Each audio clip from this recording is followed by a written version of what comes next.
Faciliter l'accès à l'habitat en Côte d'Ivoire, c'est là l'une des priorités du gouvernement.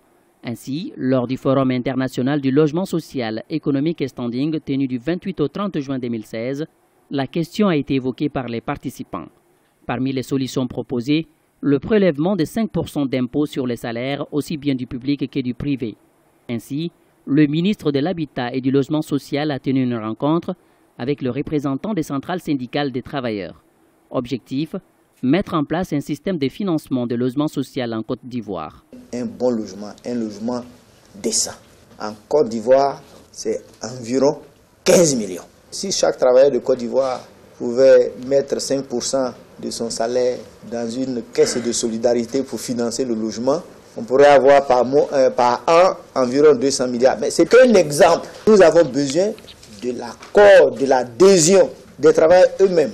Parce qu'il ne s'agit pas de leur forcer la main. C'est eux les bénéficiaires.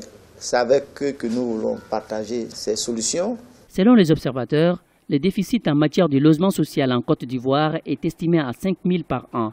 Les syndicats des travailleurs ont salué l'initiative du gouvernement ivoirien. Ils espèrent aussi approfondir la réflexion afin de trouver un système adéquat au financement du logement social dans le pays. Là où les revenus individuels sont bas, il faut imaginer un système de solidarité pour pouvoir faire la compensation. C'est pour cela que nous saluons cet esprit. Mais nous saluons davantage l'esprit qui consiste à associer les partenaires sociaux à la réflexion, à l'effet de voir quel sera le système le plus efficace possible pour le financement des logements sociaux. Cet échange entre le ministre de l'Habitat et du Logement social et ses partenaires sociaux se poursuivra afin de trouver une solution à l'épineuse question de l'accès à l'habitat en Côte d'Ivoire. À noter que le gouvernement envisage de construire 250 000 logements sociaux d'ici à 2020.